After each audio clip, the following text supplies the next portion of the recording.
Las hay de todo tipo, desde el inquietante relato de una vampira hasta los susurros desesperados de un superviviente del apocalipsis. Hay leyendas que parecen reales y también hay historias reales que parecen sacadas de una pesadilla. Quédate hasta el final para escuchar a todos estos cracks que te van a relajar y atemorizar a partes iguales.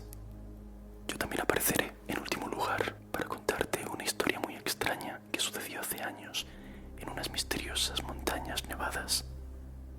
Colócate los audífonos, apaga las luces y déjate llevar por estos relatos sobre lo desconocido.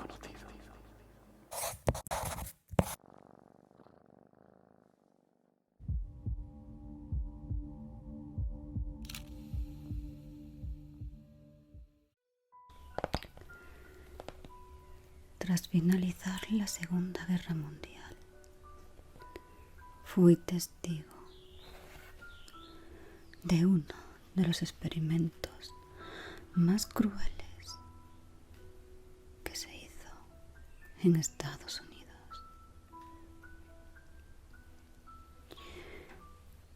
Formaba parte del equipo de Albert Western, uno de los científicos más renombrados en el Área 51. Quería experimentar con seres humanos. Quería saber cuánto era capaz de resistir una persona a situaciones extremas. Su hija, Abigail Western, tenía mucho interés en ayudar a su padre. Este ni siquiera lo dudó, pues era una persona de confianza, la cual nunca revelaría los secretos que había, y quien nunca podría demandarlo.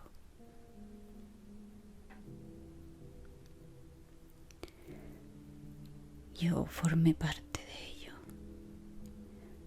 por supuesto, sin saber qué terribles consecuencias iban a pasar.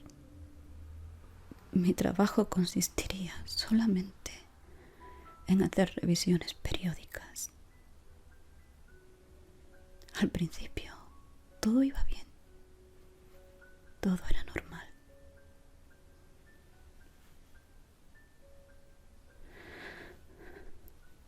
Pero pronto, las cosas cambiarían. Abigail parecía en otro mundo. Empezaba a perder la cordura. Decía ver cosas, escuchar voces. Puedo asegurar que en esa habitación no había nada. No había nadie. Solo ella y yo, supervisadas por su padre.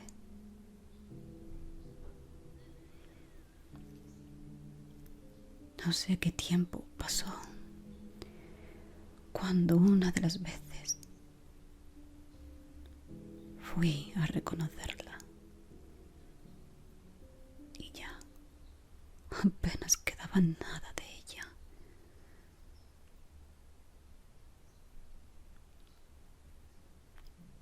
Su aspecto ya no era casi humano. Su piel estaba arrugada. Sus dientes eran prominentes, deformes. Se le estaba cayendo el pelo y sus uñas.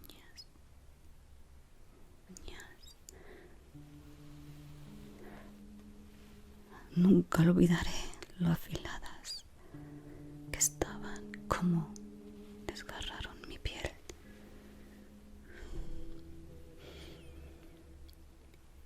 Tras mucho tiempo de intensas dosis de radiación.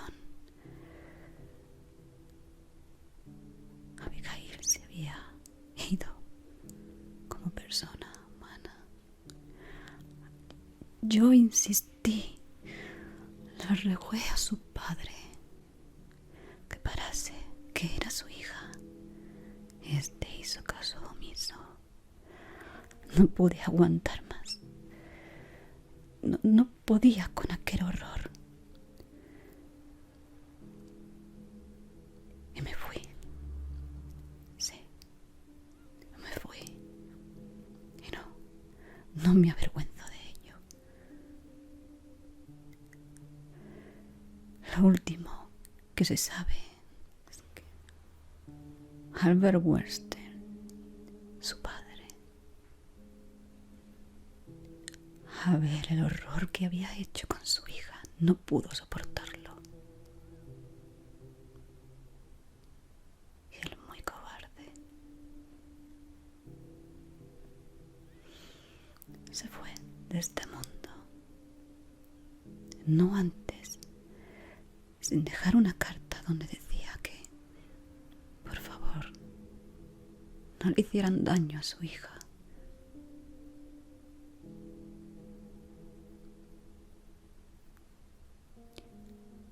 Al cabo de muchos años, se sabe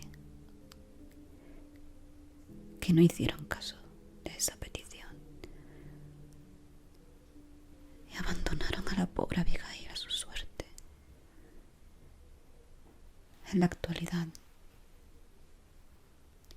poco se sabe de ella. Unos dicen que aún la escuchan por los pasillos, otros que tal vez escapó de su jaula. La verdad, creo que jamás será descubierta.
sucede?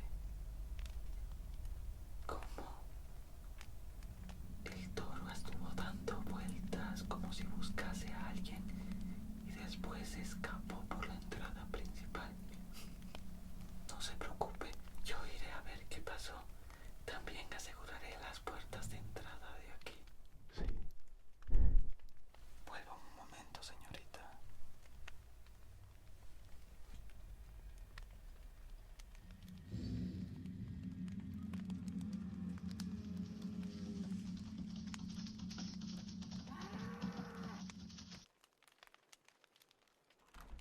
Se dice que el toro entró a la casa y clavó sus cuernos en el corazón de la joven, muriendo ensangrentada.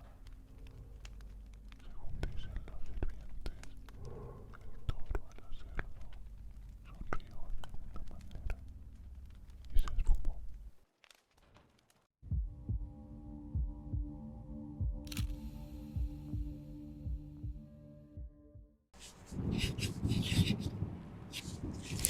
Hola, claro, toma asiento.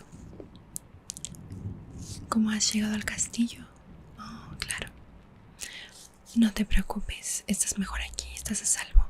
No, yo ya comí. No te voy a hacer daño, no te preocupes. ¿Sabes? Estás mejor aquí. Porque si sabes lo que ocurre afuera, ¿no? En estas fechas es peligroso. Ya sabes, se aparecen algunos entes.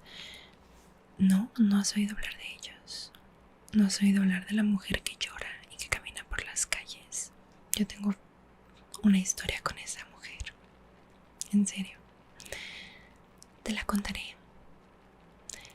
Resulta que hay una leyenda de una mujer que dicen que camina por las calles de México específicamente.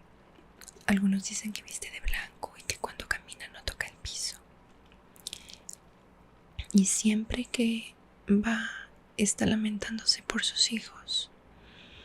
Algunos dicen, o la leyenda más popular, que ella les hizo algo muy malo y ahora camina eternamente por las calles llorando por ellos. Pero hay algunos registros de que esta mujer existió mucho tiempo antes de la conquista. Se dice que ella, su llanto fue uno de los presagios funestos.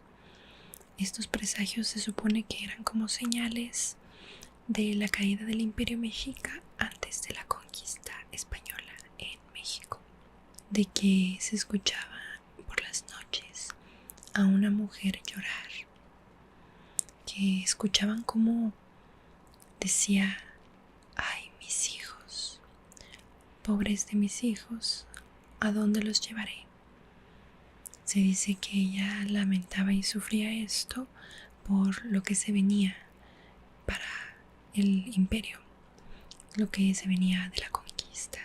Desde esa época se creía también que podía ser, o se le relacionaba con una diosa, la diosa Cihuacuatl, que era como una diosa mitad serpiente, mitad mujer. Entonces esta mujer, este ente tiene un registro muy antiguo, como podrás ver, y yo recuerdo que la escuché una vez cuando era una pequeña criatura, cuando era una vampira pequeñita. Yo recuerdo haberla escuchado. Tenía unos 8 años y de la nada me desperté. No recuerdo qué fue específicamente, simplemente me desperté. Inmediatamente revisé mi teléfono celular, que era de esos pequeñitos, y eran las 3 de la mañana. Y en ese mismo instante me percaté de que se escuchaba un llanto afuera en la calle. Me llamó mucho la atención porque los perros de las casas de la calle estaban vueltos locos, estaban ladrando demasiado, como desesperados, asustados, molestos, no lo sé. Y en ese momento que los escuché, también me di cuenta que se escuchaba el llanto de una mujer. Era un llanto que no puedo describir porque después de aquella ocasión no volví a no decía ay mis hijos, no decía palabras, solo se escuchaba como si llorara, como si se quejara demasiado de algo. Era un llanto tan como desgarrador y extraño, como olas. Lo que hice fue taparme los oídos y volví a dormir. Y después recordé que viví una experiencia similar años antes, cuando yo tenía 4 años, aún más pequeña. Fuimos a la casa de una tía y ella vivía en un edificio. Vivía más o menos como en el 6.º piso, o sea, era bastante alto ya. Y yo estaba jugando con unas primas en una habitación y en un momento empezamos a escuchar un llanto, pero ese llanto venía de una ventana. Lo inexplicable aquí es que, claro, esa ventana daba al vacío, te asomabas y no había nada. Estábamos en el 6.º piso, nadie podía estar ahí asomado. Le dijimos a todos y claro que nadie nos creyó porque éramos pequeñas. Para ellos todo fue cosa de nuestra imaginación. Pero yo siempre recuerdo que era una mujer como que lloraba, igual se quejaba. Y eran llantos similares, muy parecidos. Y ahora no sé qué pudo haber sido eso, pero creo haber escuchado a la Llorona, esa mujer que llora y que se lamenta por sus hijos. Pero bueno, no te preocupes, esta noche estás en el castillo, así que estás a salvo. Pero recuerda que no salgas de madrugada porque te la puedes encontrar. Y muchos dicen que no es una experiencia agradable. Sí, toma asiento, descansa, no te preocupes, yo voy a seguir aquí escribiendo, sí. Gracias.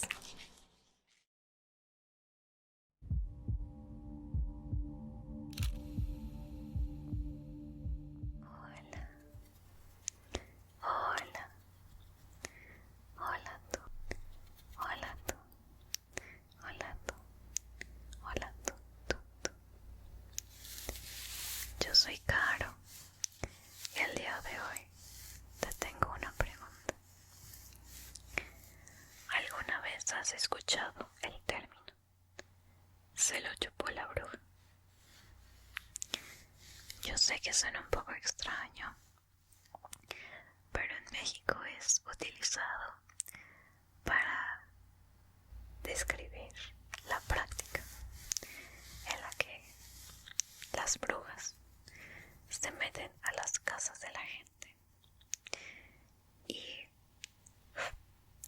le chupan la sangre a los niños o recién nacidos para rejuvenecerse, y pues estos ya no despiertan. Bueno, pues hoy te vengo a contar la historia de cómo a una de mis mejores amigas casi se la chupa la bruja. Mi amiga era una bebé recién nacida y vivía con su familia en una vecindad cerca a una zona donde había cerros. En los cerros en México suele haber mucha actividad brujil. Se les ve como bolas de fuego que vuelan por los aires, o como animales, aves, como los búhos, de diversas maneras. Entonces, ella era una bebé que lloraba mucho, pero cuando digo mucho, era un llanto exagerado. En las mañanas ella podía estar de lo más calmada, pero en las noches eso se desataba, a tal punto que los vecinos la la podían escuchar llorar. Y eso fue lo que pasó una mañana cuando una vecina le preguntó a su mamá, como, oiga señora, su hija es la que llora en las noches. La mamá dijo que en efecto esa era su niña pequeña, y la vecina le recomendó poner cruces de ocote, que es una madera que mantiene alejadas los malos espíritus o las malas energías, en las ventanas, por si es que las brujas querían llevarse a la niña. La mamá no le hizo mucho caso a la vecina, hasta que una noche todo cambió.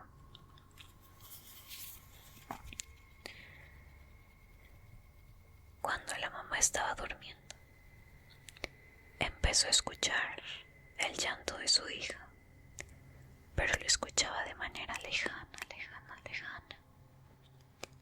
Y esto le pareció sumamente extraño, porque la bebé se dormía justamente entre la mamá y el papá, para que cada movimiento que hiciera o cada cosa que pasara, los papás estuvieran al pendiente. La tenían muy bien vigilada y muy bien cuidada.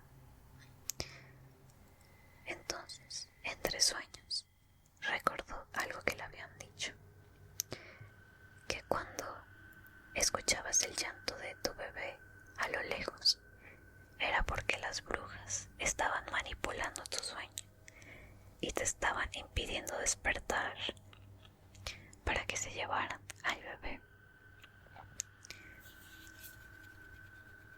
La mamá no podía despertar, lo intentaba con todas sus fuerzas, pero no podía. Hasta que en una de esas la desesperación fue tanta, intentó levantarse y lo logró. Luego se volvió a ver hacia el lugar en el que debía estar la niña. Y en efecto, ya no estaba ahí. Despertó a su papá para que pudieran buscarla entre los dos. Y no la encontraban. Decidieron quitar todas las sábanas de la cama. Y ahí estaba la bebé, dormida al pie de la cama, pero sin ninguna señal de que hubiese estado llorando. Ella estaba plácidamente dormida. Y ahí fue que al día siguiente, lo primero que hicieron, tal como recomendó la vecina, fue poner cruces de ocote en todas las ventanas. Y el papá puso vasos de agua en los burós y en las puertas, ya que a las brujas no les gusta ver su reflejo. Entonces, al verse reflejadas en el vaso y en el agua, ya no iban a molestarles y ya no iban a querer entrar a la casa. Y justamente eso pasó. A partir de esas medidas drásticas que se tomaron, la niña pudo descansar bien. A veces lloraba, pero ya no eran esos llantos tan dramáticos que tenía. Y eso es todo por la historia de hoy. Espero les haya gustado y ojalá ahorita mismo tengas un vaso de agua en tu buró para que estés a salvo esta noche. Descansa. Gracias Papi Gatito SMR por invitarme a esta colaboración.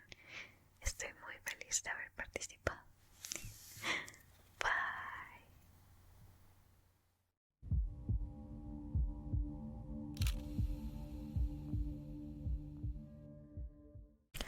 Hola a todos, yo soy Aitana y hoy os voy a leer una historia de miedo que se titula La llamada en la tormenta. Espero que os guste, que os dé miedito quizá, no lo sé, ya me lo diréis. Y pues sobre todo espero que la disfrutéis mucho. así. Era una noche de tormenta, una de esas donde el viento aúlla entre las rendijas de las ventanas y la lluvia golpea con furia incesante. Marta vivía sola en una pequeña cabaña a las afueras de la ciudad, rodeada de un bosque frondoso. Aunque estaba acostumbrada a las noches solitarias, aquella tormenta en particular la inquietaba. Cada trueno parecía sacudir los cimientos de su hogar y las sombras que se proyectaban por los relámpagos parecían cobrar vida. Decidió distraerse viendo una película en su viejo televisor, pero justo cuando la trama comenzaba a atraparla, la pantalla parpadeó y se apagó. La electricidad había caído. Marta suspiró y sin más remedio encendió unas velas. El parpadeo de las llamas proyectaba sombras extrañas por toda la sala, aumentando la tensión que ya sentía en el ambiente. De repente el teléfono sonó. Marta se sobresaltó, pues no esperaba llamadas y mucho menos a esa hora de la noche. Decidió contestar. «Hola», preguntó, su voz algo temblorosa. Al principio solo escuchó estática. Después de unos segundos, una voz masculina ronca habló desde el otro lado. «Están ahí fuera, mirándote». El corazón de Marta se detuvo por un instante. Tragó saliva y trató de controlar el pánico que crecía en su pecho. «¿Quién habla? ¿De qué estás hablando?», preguntó, intentando sonar firme. «No te muevas y no apagues las velas», dijo la voz ignorando su pregunta. «Si apagas la luz, podrán entrar». Marta colgó de golpe, su respiración entrecortada. Era una broma de mal gusto. ¿Alguien sabía que estaba sola? Se levantó y corrió a asegurarse que la puerta y las ventanas estaban cerradas. Aunque no quería asustarse más, la sensación de que alguien la observaba desde fuera comenzaba a apoderarse de ella. Los minutos pasaban lentamente y Marta se sentó junto a las velas abrazándose las rodillas. Los truenos sacudían la cabaña y los relámpagos iluminaban el bosque más allá de la ventana. Sin darse cuenta, su mirada comenzó a fijarse en la ventana del salón. No veía nada extraño, pero sentía una presencia. Algo o alguien estaba ahí fuera. El teléfono sonó de nuevo. Marta no quería contestar, pero algo la empujó a hacerlo. Con la mano temblorosa levantó el móvil. «¿Por qué no has apagado las velas?», preguntó la misma voz. «Déjame en paz», gritó Marta con lágrimas de miedo surcando su rostro. «Ya están dentro», respondió la voz antes de que una risa escalofriante rompiera la línea, seguida por el tono de ocupado. El teléfono se le cayó de las manos. Sintió un frío recorriendo su espalda, como si una presencia oscura estuviera en la misma habitación con ella.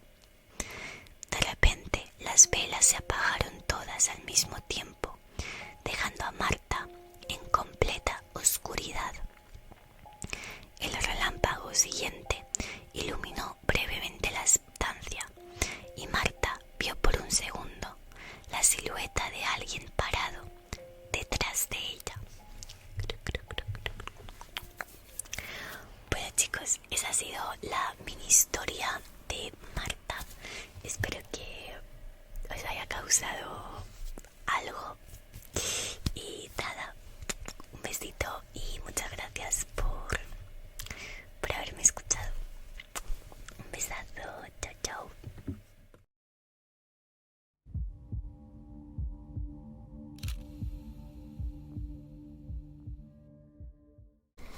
Hace muchos años, quizás siglos, en una pequeña aldea japonesa entre las montañas, existía una antigua leyenda que hablaba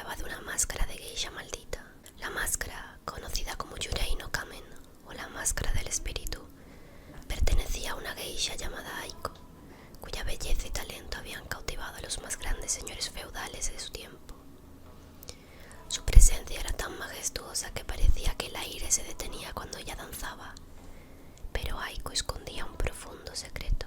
Aiko estaba enamorada de un joven samurái llamado Haru, pero su amor era imposible. El señor feudal para quien trabajaba la había reclamado como suya.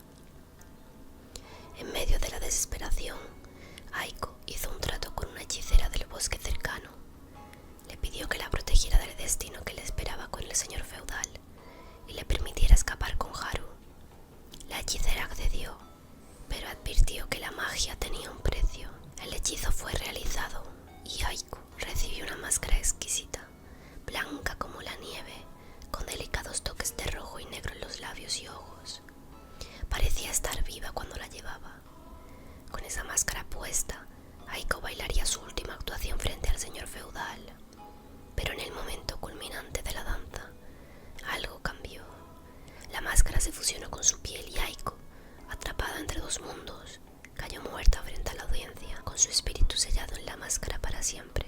Con el tiempo, la historia de la máscara se perdió en los pliegues del olvido, hasta que siglos después, un joven coleccionista de antigüedades llamado Yuki la encontró en una tienda de Kioto.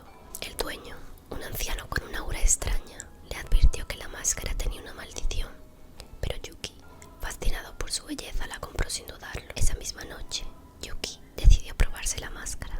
Apenas la colocó sobre su rostro, sintió un escalofrío recorrerle el cuerpo, y el espejo frente a él mostró algo aterrador. El reflejo ya no era el suyo, sino el de una geisha de otra época, con una mirada oscura y una sonrisa inquietante. De repente su cuerpo comenzó a moverse sin que él pudiera controlarlo, ejecutando una danza perfecta y misteriosa. Esa fue solo la primera de muchas noches en las que Yuki fue consumido por la máscara. Cada vez que la llevaba, la figura de la geisha se apoderaba de él, y el espíritu de Aiko parecía revivir a través de sus movimientos. Yuki intentó deshacerse de la máscara, pero cada vez que lo hacía, esta volvía misteriosamente a su hogar. Con el tiempo, Yuki descubrió la trágica historia de Aiko y comprendió que su alma seguía buscando venganza. La máscara maldita retenía a Aiko en el mundo de los vivos, y solo una persona podía liberarla, un descendiente directo del samurái Haru, el amor perdido de Aiko. Sin embargo, Yuki fue consumido por la máscara antes de que lograra cumplir su objetivo. Ahora es a mí a quien está consumiendo. ¿Eres tú, un descendiente de Haru?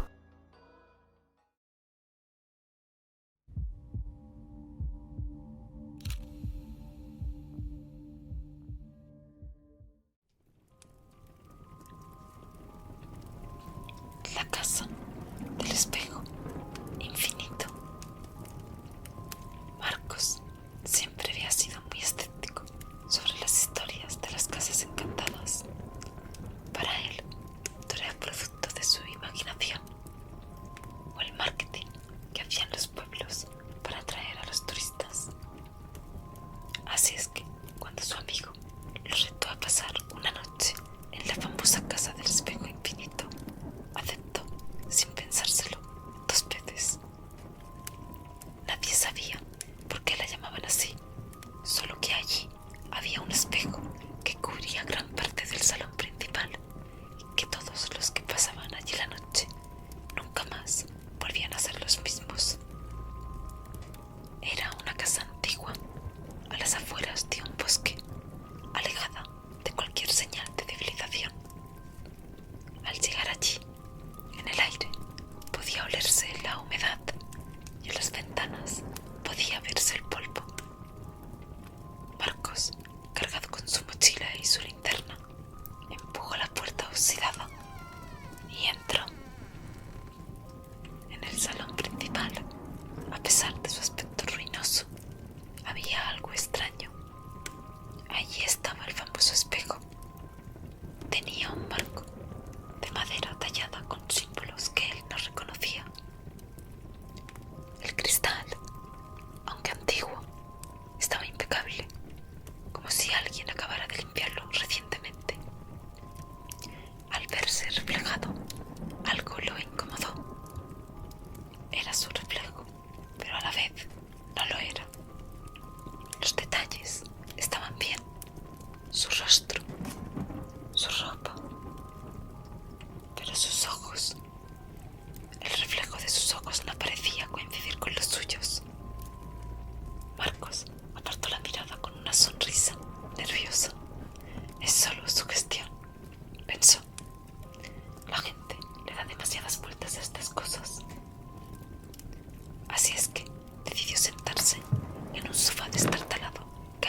encendió la linterna y bajó las escaleras sin hacer ruido. Cuando llegó al salón principal, el ruido se detuvo y allí estaba el famoso espejo, inmutable, pero tenía algo extraño. Una leve bruma empezaba a surgir de dentro del cristal. Marcos se acercó, intentando comprender lo que estaba viendo. Era otra persona, una figura oscura, parada al fondo del espejo, desde una distancia imposible desde este salón.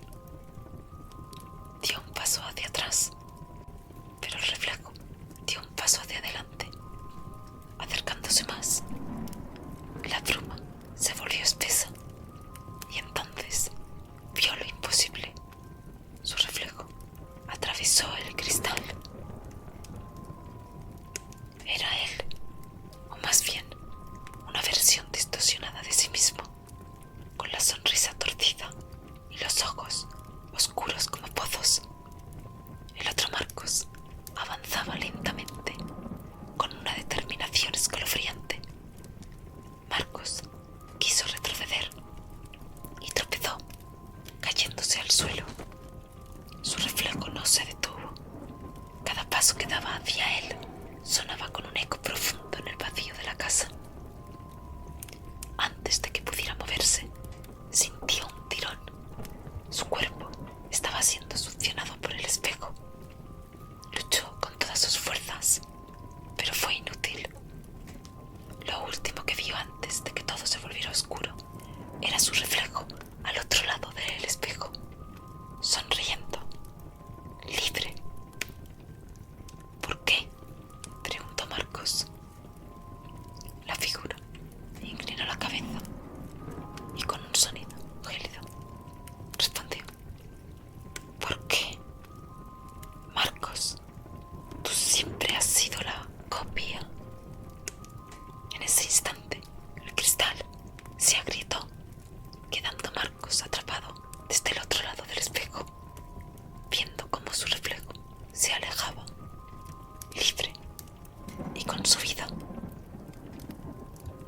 A veces, lo que pensamos conocer mejor, nuestra propia imagen, puede ser una mentira disfrazada. No siempre somos lo que pensamos ser. A veces en nuestra mente pueden haber sombras más oscuras de lo que imaginábamos. El verdadero terror no siempre proviene de lo externo, sino de nuestras partes más ocultas de nuestra propia identidad. Que paséis un terrorífico y feliz Halloween.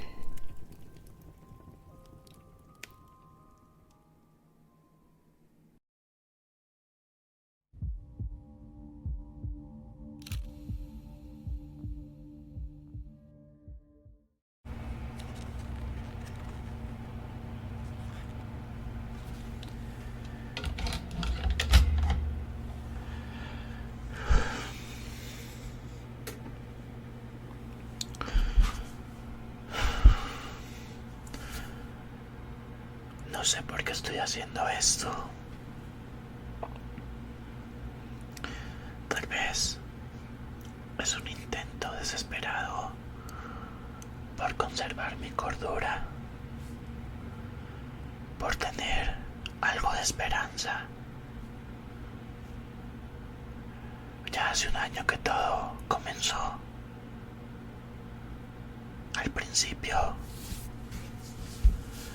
creímos que era solo un virus más, otra pandemia,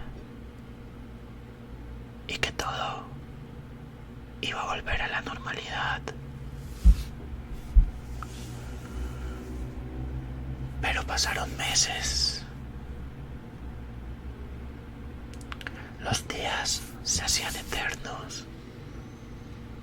La gente perdió la razón. Y ese virus nos convertía en algo que solo en las películas habíamos visto.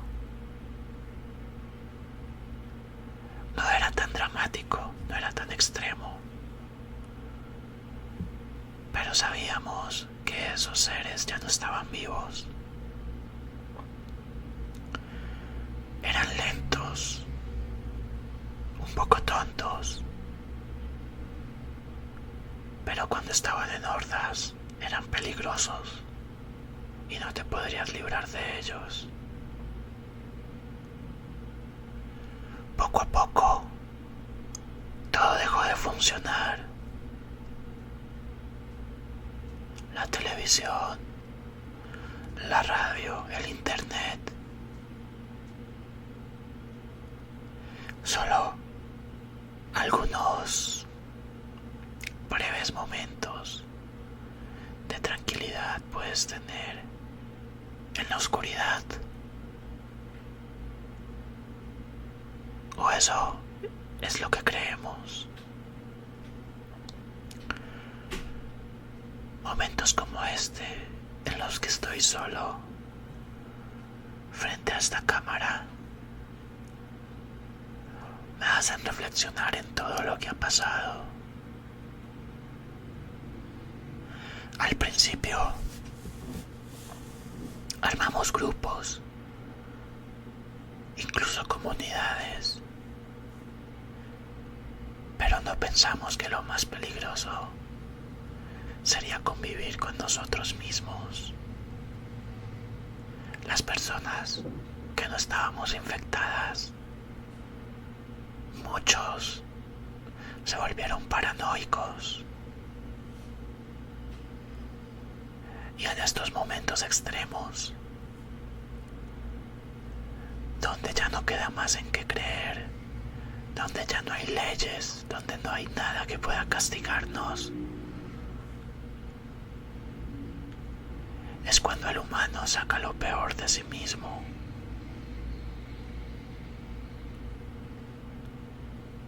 Teníamos suerte antes con las leyes, normas, la justicia que impartían los diferentes organismos. Nos tenían controlados de alguna manera, controlados nuestros instintos.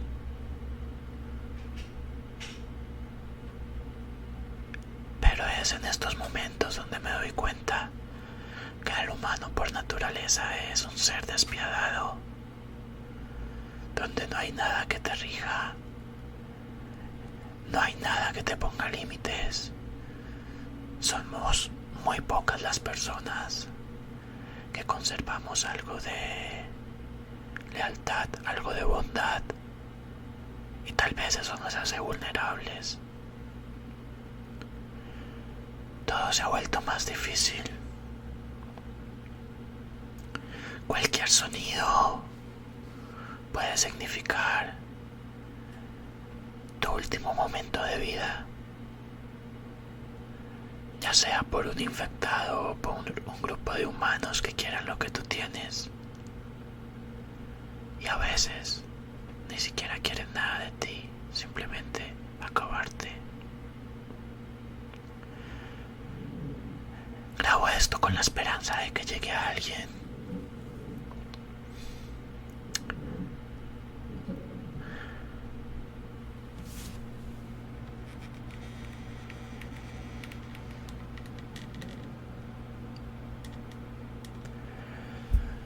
No quiero que se den cuenta que estoy acá.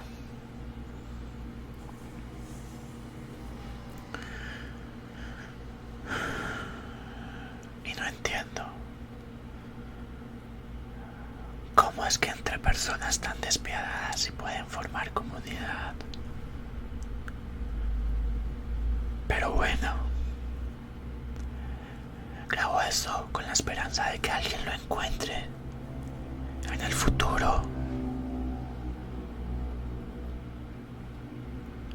Tal vez, si esto llega a pasar,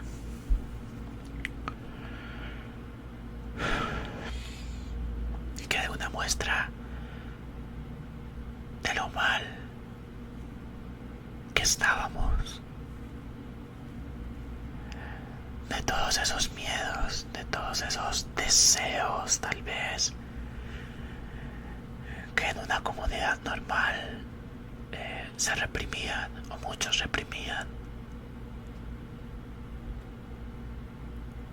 Hace poco encontré una señal de radio en la que decía que al sur hay un lugar seguro, pasando las montañas. Es un largo camino, pero tengo que intentarlo. Los días se hacen muy largos, cada hora es eterna. Y cuando llega la noche es lo peor. No te sientes a salvo en ningún sitio. No quieres llamar la atención. Este será el comienzo de mi viaje. Y nada, solo quería dejar este mensaje. Parece que al sur hay una zona segura pasando las montañas. Si tengo suerte y tú la tienes también, nos encontraremos allá.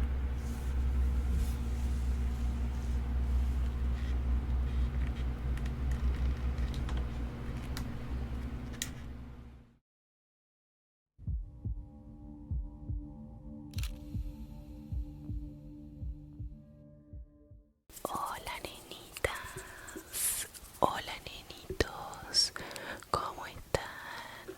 Espero que estén muy bien. Yo estoy muy feliz de estar en esta colaboración con Papi Gatito ASMR. Muchas gracias por la invitación. Y ahora les voy a leer una historia de Reddit Argentina que encontré que me gustaría compartírselas. Lo que hace un poco más espeluznante esta situación es que este usuario de Reddit ya no existe más. Es una cuenta eliminada y no ha respondido a nada de lo que se le preguntaba. La historia que me acuerdo más claramente es de cuando yo era más chico, cuando tenía 12 o 13 años aproximadamente. Todo empezó un martes de julio, día lindo para hacer bastante frío, a decir verdad. Como yo iba a la escuela en el campo, siempre tenía que levantarme tipo 6 de la mañana para tomar el colectivo a las 7 y llegar a tiempo. Pero ese día me levanté antes, más o menos a las 5 de la mañana, con unas ganas terribles de hacer pipís. Por eso mismo fui despacito y sin hacer ruido para el baño.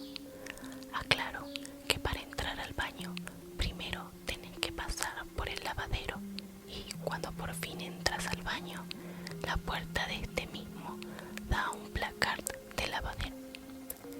En fin, antes de entrar al baño, apagué la luz del lavadero y cerré la puerta, dejando únicamente la luz del baño prendida. Cuando terminé de hacer lo mío, procedí a lavarme las manos y después la cara. Luego me fijé la hora en el teléfono y ya tenía que empezar a preparar mi desayuno para comenzar el día. A todo esto había bastante viento, ya que si bien el día estaba lindo, seguía siendo un día de invierno, y este viento aumentaba una aura un tanto tenebrosa en la casa. Cuando me sequé las manos y la cara y me acerqué a la puerta del baño, me empecé a sentir con mucho frío, pero no le di importancia, ya que estaba en ropa interior y era pleno invierno, y tenía sentido sentir ese frío. Pero la verdad es que era una sensación bastante distinta al frío que se siente normalmente en invierno. Al momento de abrir la puerta, me di cuenta de que el placard del lavadero tenía las puertas levemente abiertas, como si se hubieran abierto por el viento. Pero había algo que me llamaba mucho la atención: un punto brillante entre las puertas. Terminé de abrir la puerta del baño para poder ver mejor, y lo vi. Tenía la forma del ojo de un gato en medio de la puerta del placar, mirándome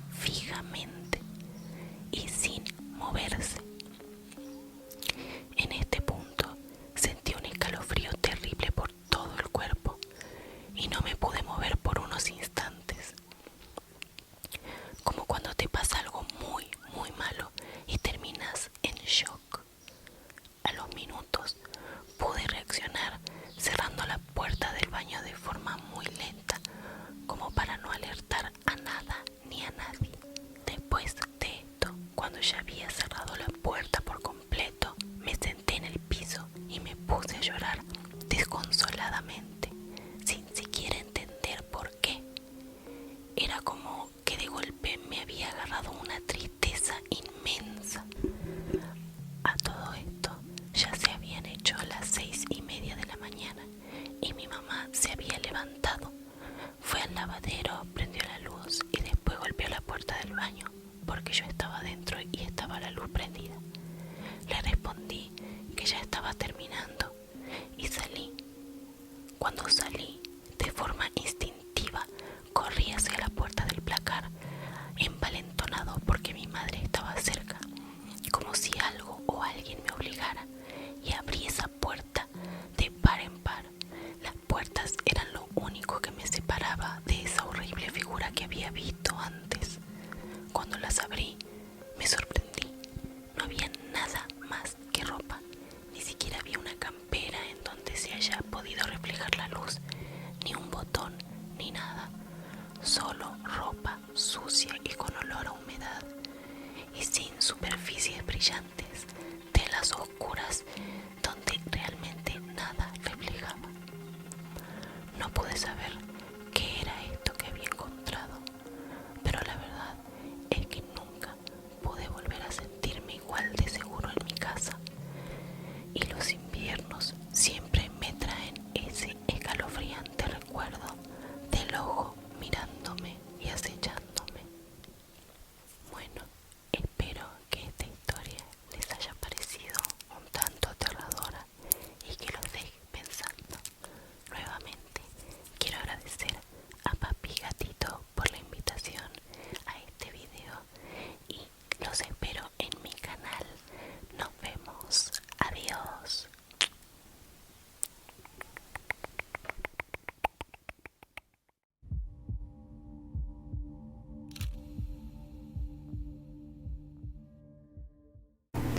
Buenas noches, ¿qué tal? Bueno, tengo por aquí hoy este cómic de Halloween de los Simpsons. Así que vamos a empezar. Cuando Homer Simpson despierta una mañana tras un sueño agitado, se encuentra a sí mismo transformado en... Marge, he tenido un sueño extrañísimo. Me convertía en una... Metamorfo Simpson. Por lo que recuerdo, ese chico siempre ha dormido demasiado, lo cual me recuerda que intentaba recordar. Por favor, abuelo, es la primera vez en toda la semana que llega tarde a trabajar. Hoy es lunes, y dado que hay fugas en la zona de contención radiactiva, su trabajo no ha sido satisfactorio. Homie, sal, el encantador señor Smithers está aquí y se ofrece a llevarte al trabajo. Ya voy. Maldito mal aliento. Señor Simpson, en nombre del señor Barnes y de toda la industria nuclear, debo insistir en que abra inmediatamente la puerta. Siento llegar tarde. Creo que he estado un poco... Homie, ya ese mal aliento. Las industrias Barnes no se hacen responsables de su estado y niegan todo conocimiento de su existencia. Queda despedido. ¿Cuántas veces he de decirte que no comas insectos, hijo? Actúan como si nunca hubieran visto un medio hombre, medio insecto. No es que haya destrozado el coche por quinta vez ni nada parecido, o vertido accidentalmente residuos tóxicos en el río otra vez, o empezado otro incendio forestal con Johnny Cash. ¡Ey! Esta cosa insectil tiene sus ventajas. ¡Yuhu! Miradme, estoy colgando del... ¡Oh! Papá, somos Lisa y Bart. ¿Podemos entrar? Mamá nos ha contado que te habías convertido en un asqueroso insecto, así que venimos a ver cómo te sientes. Te hemos traído comida. ¿Qué pasa contigo, Homer? ¡Wow! Look, chachi, papá. Hijos, estaba buscando en el suelo una de mis lentillas. Según mi guía de los insectos norteamericanos, disfrutarás de este surtido de comida nauseabunda. Oh, Lisa, yo también te he traído algo, papá. Oh, Bart. Los Homer entran pero no salen. Oh, serás. No te pases, tío. Mira el lado bueno. Siempre puedes unirte a los Beatles. Eso no lo entiendo. No puedo culparlo. Soy un vil, repulsivo y asqueroso. ¿Qué es ese olor? Hablando de vil, repulsivo y asqueroso, no hay nada como la carne en lata de una semana. ¿Otra vez carne enlatada? Bart, por favor, despertarás al abuelo. Ahora que tu padre se ha convertido en una cucaracha gigante, tenemos que apretarnos el cinturón. ¿Sabes, Bart? Deberíamos agradecer lo que tenemos. Durante la Gran Depresión, gente como la familia Joad, descrita en las uvas de la ira de John Steinbeck, se hubieran alegrado de tener carne enlatada. Prefiero uva a carne enlatada. Más tarde, vaya, me estoy quedando calvo, pierdo vista y tengo el cuerpo de una cucaracha. Ser maduro es un infierno. Psst. Ese hedor. No puedo respirar. Debo escapar antes que... Hola, Olito, vecinito, espero no molestarte. Flanders, ¿qué diablos haces aquí? Estaba eliminando esta plaga de insectos. Todas las criaturas de Dios son preciosas, pero algunas necesitan una buena dosis de DDT. Te voy a... Papá, somos Lisa y mamá. Queremos limpiar un poco tu cuarto. No puedo dejar que Marge me vea así. Lisa, seguro que es buena idea. Ya lo he hecho antes. Sabes que papá nunca tendría tan limpio ese cuarto. Y no te preocupes por verlo, siempre se esconde cuando entro. Papá, mamá y yo vamos a sacar unos cuantos trastos. Ahora que tu padre es un insecto, supongo que no necesita la tele. ¡No! Mira lo que has hecho, papá. Has hecho que mamá se desmaye.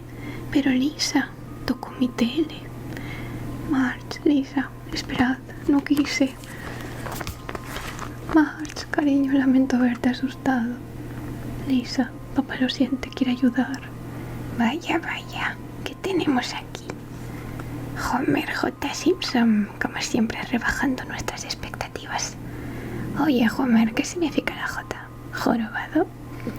Patty, Selma, qué agradable sorpresa. ¿O es Jeta? Basta, lo único que veis es un horrible y asqueroso insecto. Pero yo veo a mi papá. Gracias, Lisa. Cállame el aliento. Ouch. Si alguien quiere algo de mí, estaré colgado del techo de mi cuarto. Aunque mi familia no me soporte, sigo teniendo amigos que me animarán.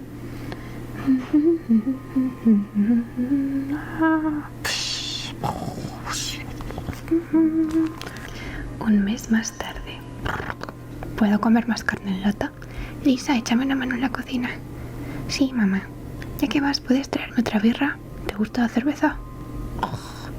Sé que tener inquilinos es duro para vosotros, pero como vuestro padre no trabaja es la única forma de... Hablando de él, ¿cómo le va?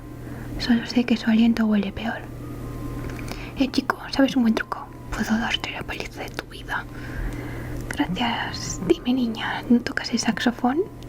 Bueno, sí, pues tócanos algo.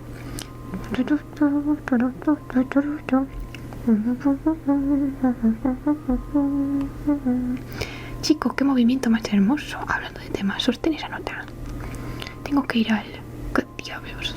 Te explicaré, Barney. El baño está al fondo a la derecha. Si quisiera ver cucarachas gigantes con mal aliento, me quedaría en mi apartamento. Vamos, Mau, larguémonos de este tugurio.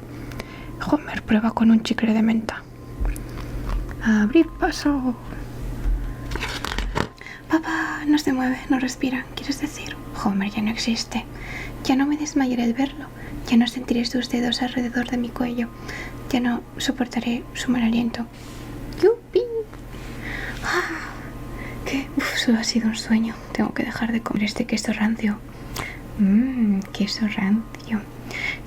Chicos, si fuera un escritor checo de los años 20 tendría material para una novelita. Marge, niños, nunca os creeréis lo que he soñado. ¿Qué sucede, Homer? Debo insistir en que leas esto. Que te pica, Homer. Pues este ha sido el cómic de los Simpsons de Halloween. Un capitulito. Gracias. Chao, chao, chao.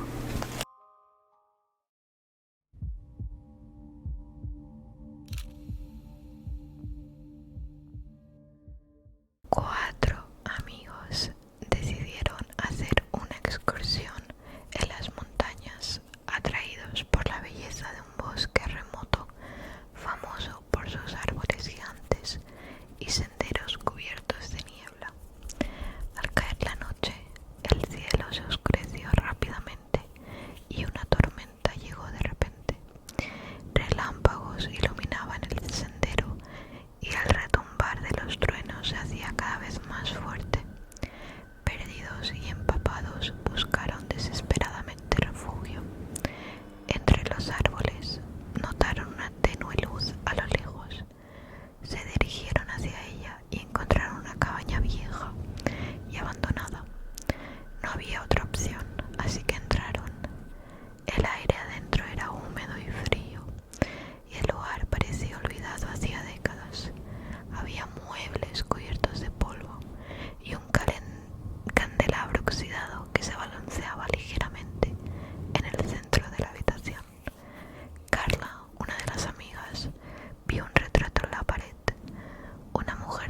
llenaba la cabaña. De repente, Carla sintió un escalofrío recorrer su espalda, como si alguien le hubiera rozado la piel. «¡Hay algo aquí!», gritó, y en la penumbra vieron una figura difusa de una mujer.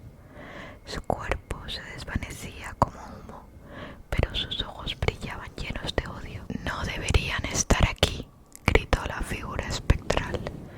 Los excursionistas retrocedieron, pero antes de que pudieran correr, la puerta se cerró de golpe, dejando la cabaña en completa oscuridad. Un rayo iluminó la estancia por un instante, y en ese destello vieron al fantasma acercándose, con la boca abierta en un grito silencioso. Con un golpe desesperado, lograron abrir la puerta y corrieron al bosque bajo la lluvia torrencial. Al mirar hacia atrás, la cabaña parecía completamente apagada, como si nunca hubiera habido luz. Pero lo que realmente los dejó helados fue un sollozo femenino que se perdía entre los árboles, acompañado de un susurro final: «Nunca se irán». A la mañana siguiente, un equipo de rescate los encontró pálidos y sin palabras.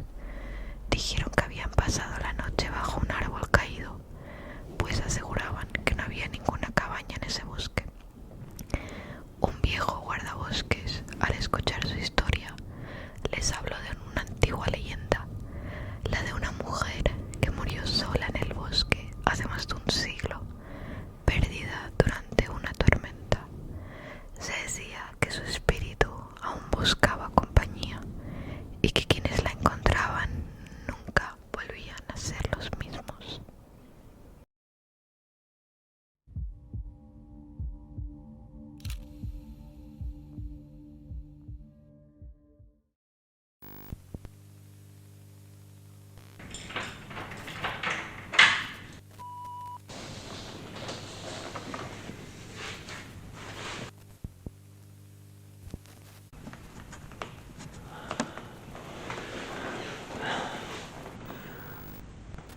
Creo que ya así está grabando bien. No sé si alguien me podrá escuchar o verá esta grabación alguna vez. El caso es que llevo ya varios días desde que todo sucedió. No quiero hablar tampoco muy alto, porque parece que las paredes escuchan. Y no quiero que nadie me escuche. Pero sí quiero contar mi historia. Me llamo Bor. Llevo varios días sin dormir, sin comer y sin beber nada. Encerrado en mi casa. Desde que todo esto pasó.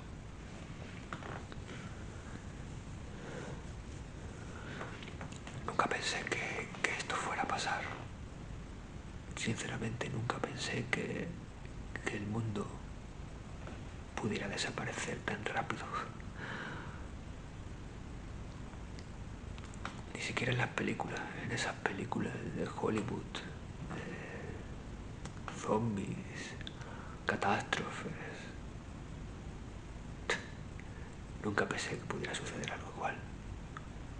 Pero sin pensarlo y sin previo aviso, la guerra nuclear comenzó. O eso dicen, eso dijeron los medios al principio. Un país atacó a otro. La historia de la humanidad. Guerras, guerras y más guerras. Y al fin y al cabo siempre pagamos lo mismo. Los que estamos abajo. No sé si alguna vez alguien encontrará esta grabación o si quedará alguien. nunca me había planteado que quizás no quede nadie. No lo sé. Desde la ventana no se aparece nadie. No hay medios de comunicación. No hay absolutamente nada. Ninguna forma de comunicarse con el exterior. Y mi mayor miedo es que si queda alguien vivo, quizás sean saqueadores. O quizás algo mucho peor, que ni siquiera me atrevo a pensarlo, ni quiero pensar en ello.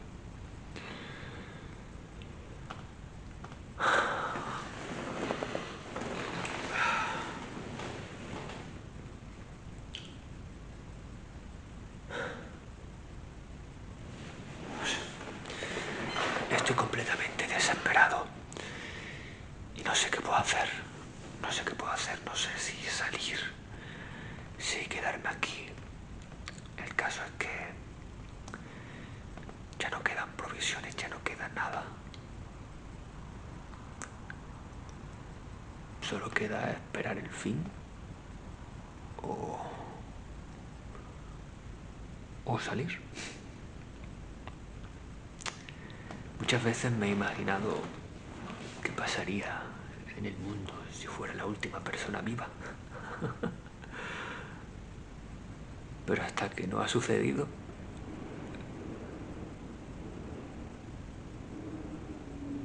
parece que de nuevo vuelve a sonar otra vez el viento.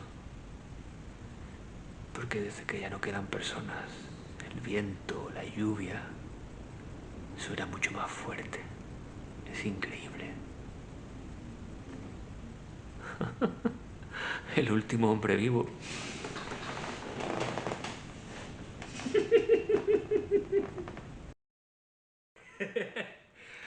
El último hombre vivo.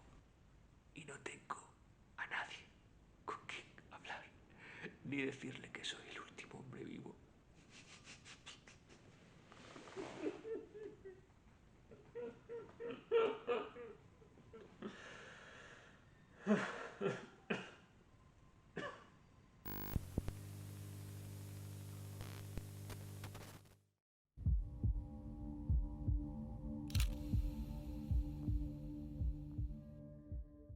La historia que te voy a contar ahora es absolutamente real. Ocurrió en 1959. Los protagonistas son 9 excursionistas jóvenes y las circunstancias que rodean el caso son tan misteriosas y a ratos tan aterradoras que hasta la fecha nadie ha podido explicarlas por completo. Todo comenzó como una aventura. Un grupo de estudiantes del Instituto Politécnico de los Urales decidió emprender una travesía de más de 300 kilómetros por los heladores Montes Urales rusos.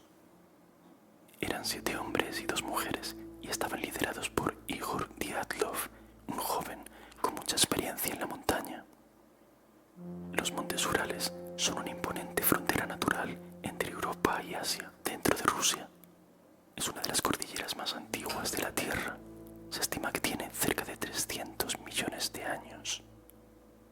El 28 de enero de 1959, los 9 estudiantes parten de una pequeña cabaña en la localidad de Vitsai, a los pies de la cordillera, con el objetivo de coronar el monte Otorten. Sabían que la ruta sería complicada, que tendrían que soportar fortísimos vientos y temperaturas de hasta 30 grados bajo cero para poder llegar a la cima.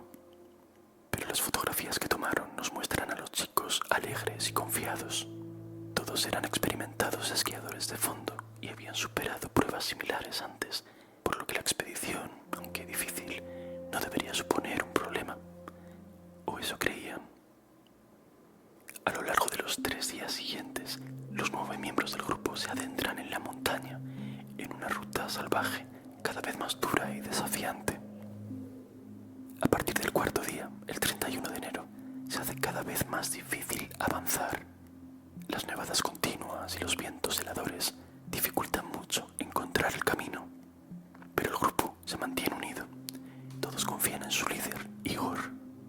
Los Montes Urales están prácticamente deshabitados debido a sus condiciones extremas, pero la tribu Mansi ha vivido allí durante siglos. Es difícil A veces se encontraban con enigmáticos símbolos Mansi escritos en las cortezas de los árboles. Si los chicos hubieran conocido el idioma de los Mansi, seguramente hubieran sido capaces de orientarse, descifrando aquellos símbolos en medio de la naturaleza hostil. Pero el 1 de febrero el grupo se desvía de su ruta, seguramente desorientado, y alcanza una región especialmente desolada, conocida entre los nativos Mansi como el monte Holatsiaki o Montaña de los Muertos. Un nombre que quizá debería haberles hecho replantearse la ruta, pero no lo hacen. Deciden acampar en una ladera para pasar la noche y recuperar fuerzas antes de continuar su ascenso. Instalan su tienda de campaña, cenan y se preparan para dormir. En aquel momento nadie podía sospechar que más tarde aquel punto sería conocido como el Paso Diatlov. Y cuando ponen tu nombre a un lugar de la montaña, casi nunca es por nada bueno. Los días pasaron y el grupo no regresó en la fecha prevista. El 20 de febrero, tras casi un mes sin noticias, las autoridades organizan una misión de rescate. Lo que encontraron fue más desconcertante de lo que nadie esperaba. El equipo de búsqueda halló el campamento del grupo, pero la escena era muy inquietante. La tienda de campaña había sido desgarrada desde dentro, como si los excursionistas hubieran huido en plena noche, completamente desesperados. Sin embargo, no había señales de lucha ni rastros de animales. Y lo más perturbador, las huellas indicaban que habían abandonado el campamento descalzos y en ropa interior, a pesar del frío mortal, como si sus ocupantes hubieran querido huir desesperadamente de algo que se encontraba en el interior de la tienda, o simplemente salieron a toda prisa porque notaron que algo terrible se acercaba. ¿Por qué saldrían corriendo de la tienda de campaña en mitad de la noche, casi desnudos y en medio de una nevada con temperaturas bajo cero? Lo que fuese que los hizo salir debió de ser aterrador. Pero igual de aterradores fueron los hallazgos que el equipo de rescate haría a continuación. El equipo siguió las huellas que se prolongaban cientos de metros a partir del campamento, hasta que empezaron a encontrar los cuerpos. Los primeros en aparecer fueron Doroshenko y Krivonishenko, bajo un gran cedro a 1,5 kilómetros de la tienda de campaña. Estaban descalzos y en ropa interior al pie de una hoguera apagada. El árbol tenía todas las ramas rotas hasta una altura de casi 5 metros. Era evidente que los chicos habían intentado trepar hasta la copa, quizá buscando protección ante alguna amenaza. Lo más escalofriante fue que Krivonishenko tenía piel entre los dientes cuando fue encontrado, como si hubiera muerto tratando de ahogar un grito. Días más tarde encontraron el cuerpo de Igor Diatlov un poco más cerca de la tienda. Estaba vestido, pero con su chaqueta desabrochada, algo bastante inusual para alguien que sufre de hipotermia. Kolmogorova, otra de las excursionistas, apareció a unos 600 metros del cedro, también boca abajo, como si hubiera intentado regresar al campamento en sus últimos momentos. Sin embargo, la escena también era muy extraña. Las marcas en su cuerpo sugerían que había recibido un golpe fuerte y contundente, algo bastante inesperado en medio de una montaña supuestamente desierta. El caso se volvió aún más inexplicable cuando, en mayo, se encontraron los cuerpos de los 4 últimos excursionistas en un barranco, totalmente cubiertos por la nieve. Las fracturas en los huesos de Lyudmila y Zolotaryov sí que no tenían ninguna explicación. Los informes oficiales mencionaron una fuerza comparable a un accidente de coche, pero lo raro es que no había signos externos de violencia, como cortes o hematomas en la piel. Según los forenses, murieron aplastados bajo una gran presión por una fuerza de origen desconocido. Además, faltaban algunas partes de sus cuerpos, pero quizá el detalle más desconcertante de todos fue que, analizando algunas de las prendas de ropa que llevaban puestas, se encontraron niveles muy altos de radiación. ¿Por qué cortaron la tienda desde dentro? ¿Por qué se alejaron del campamento en plena noche y semidesnudos? ¿Y por qué, salvo Kolmogorova, no trataron de volver? A partir del hallazgo de los cuerpos surgieron múltiples teorías. Algunos sugirieron que los excursionistas habían sido víctimas víctimas de pruebas militares secretas por parte de la KGB soviética y que fueron alcanzados por una explosión o por armas experimentales. Otro grupo de excursionistas declaró haber observado algunos orbes anaranjados en el cielo en aquel mismo lugar en los días previos a las muertes, lo que empezó a generar todo tipo de hipótesis de naturaleza extraterrestre. Otros creyeron que el grupo había sido atacado por una criatura desconocida. Quizá por eso Doroshenko y Kreponichenko trataban desesperadamente de trepar a la copa del cedro. Incluso los Mansi fueron acusados por muchos. Aseguraban que la tribu había enviado a los espíritus ancestrales de las montañas para acabar con el grupo. El caso Diatlov fue cerrado en su momento como una muerte por una fuerza natural desconocida. Sin embargo, la intriga perduró durante décadas. En 2019, las autoridades rusas reabrieron la investigación y concluyeron que la causa de los fallecimientos había sido una pequeña avalancha de nieve. Aunque esta teoría explicaría por qué abandonaron la tienda tan apresuradamente, muchos detalles siguen sin respuesta.